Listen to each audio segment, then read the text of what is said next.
way they left you is still living inside you, not the reason they gave, not the explanation they offered before they walked away. The way it actually happened, the silence, the distance, the kind of ending that felt like it came without a real ending, that is what your heart cannot stop turning over. And psychology tells us how someone leaves always says more than why. Something happens when a relationship ends, not just emotionally, but neurologically. Your brain does not only grieve the person, it processes the shape of the loss, the texture of it, the weight of how it arrived, whether it came with care or whether it came wrapped in silence and avoidance, whether it was honest or whether it left more questions standing than answers it gave. And what psychology shows us again and again is that the way someone leaves you becomes part of how you understand yourself, whether you are aware of that process or not. It shapes what you begin to believe about love. It quietly shapes what you start to believe about your own worth. If you are here right now, quietly carrying the weight of an ending that still doesn't sit right inside you, that is not weakness. That is not you being unable to move forward. That is your nervous system doing exactly what it was built to do, searching for meaning in something that felt, at its very core, incomplete. You are not broken. You are paying attention. And that matters more than you may know. Because here is what no one tells you.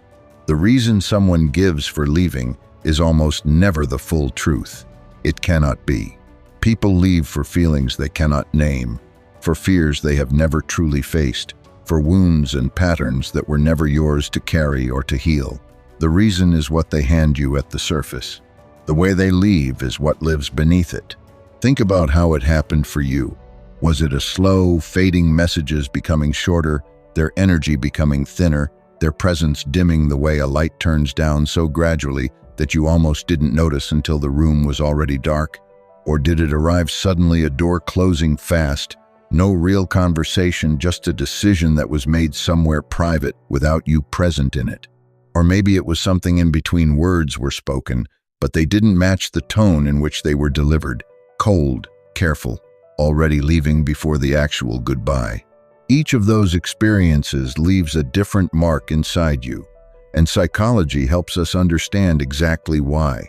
When someone leaves with care, with honesty, with the willingness to stay present through discomfort, with the dignity of a real conversation, your nervous system can grieve in a relatively straight line.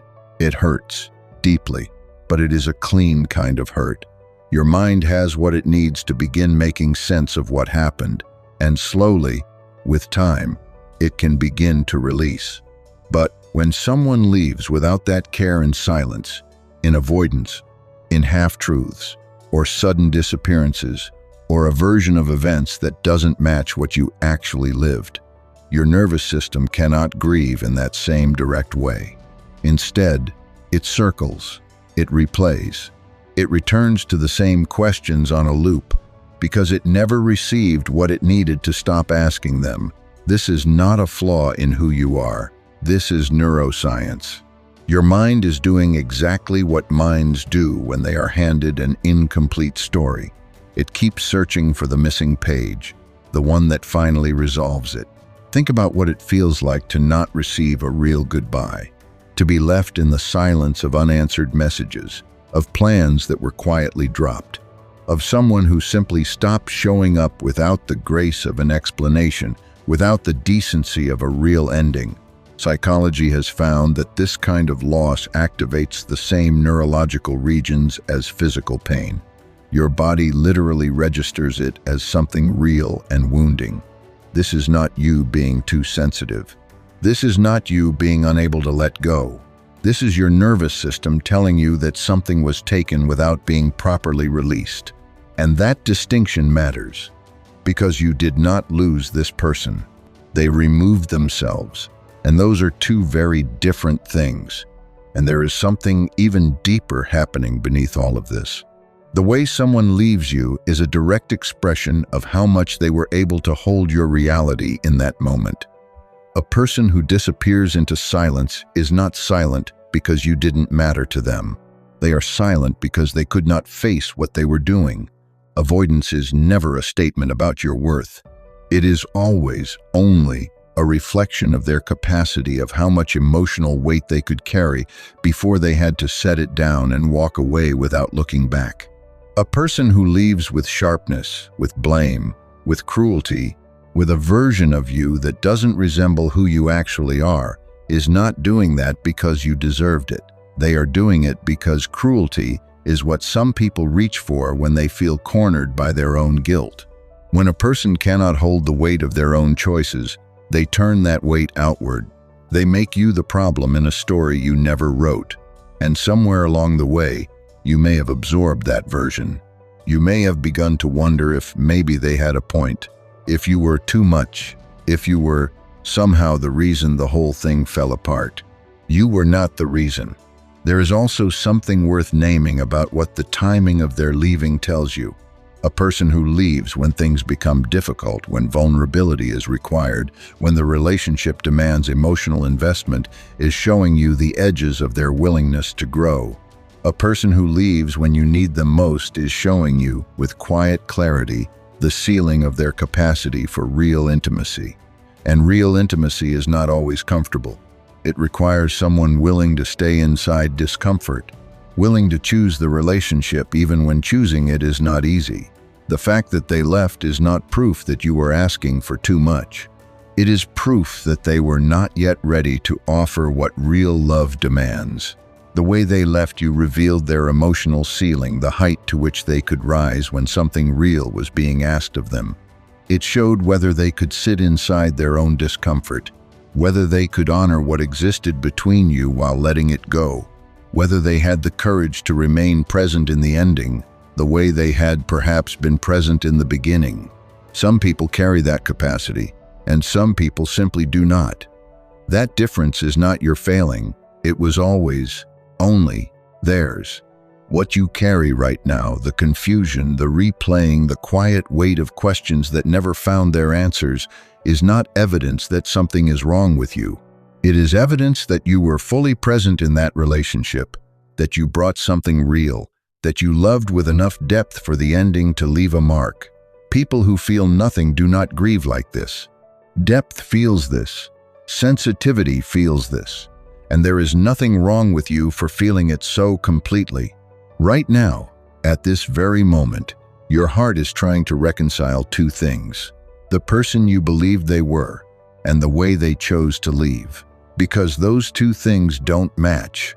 And when two things don't match, the mind will not rest until it finds a way to make them fit. Psychology calls this cognitive dissonance. But what it feels like, from inside it, is a quiet and persistent reaching for something that keeps slipping just a little beyond your grasp. You reach for the version of them who seem to care.